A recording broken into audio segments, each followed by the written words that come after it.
देखो ओडिशा रे आज नुआ इतिहास पुनर्लिखन ओडिशा रे बिजु जनता दल अपराजय नवीन बाबूंकर विकल्प नाई ए जो कथा थिला साधारण लोक या खंडन कर साधारण लोक या भांगिकी एक नुआ विधि व्यवस्थार सृष्टि कर से परिप्रेक्षी में धामनगर रे नूतन परंपरा सृष्टि हवा नुआ कथा नुहे मु कहिबी ए विजय प्रभु जगन्नाथंकर विजय ओडिशार ए विजय ओडिया अस्मिता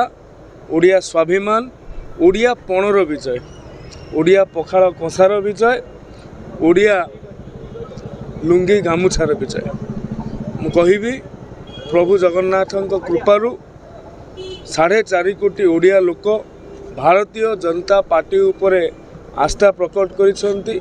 आमको सरकार करिवार सुजोग देइसंती नरेंद्र मोदी जी को अनुरोध को रक्षा करिसंती एवं मोदी ग्यारंटी साधारण स्तर में आदृत होइछि ता सुभद्रा योजना हो पारे धानर सहायक मूल्य हो पारे भारतीय जनता पार्टी देइथिबा कथा पालन करिवारे विश्वास करे निश्चित भाव में सरकार गठन पर ए कथा को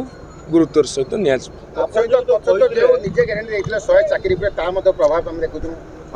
निर्वाचन समय बेस होता युवक उत्साहित थे मुझे आज्ञा मु चाकरी देवी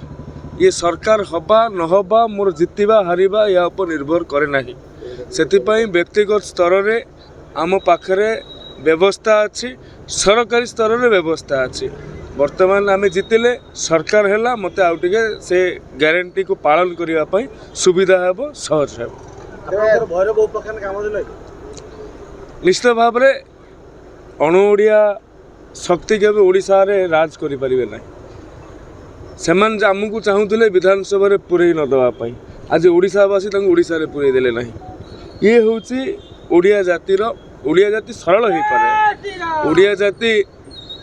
सरल तार विश्वास करि पारे किंतु जेते बेले ता स्वाभिमान ऊपर आंच आसे से एमिति भयंकर हुए तार परिणाम आज आप देखी पार्थु बर्तमान चर्चा बर्तमान आरंभ है सूर्यवंशी सूरज बीजेपी बर्तमान युव चेहरा और मुख्यमंत्री प्रार्थी साधारण कार्यकर्ता मु विधायक भाव में खुशी अच्छी भारतीय जनता पार्टी रे अनेक वरेण्य वरिष्ठ अच्छा जो माने उपरे दल आस्था प्रकट करने उचित धामनगर को लेकिन स्वप्न देखी साकार करने चेष्टा करूँ।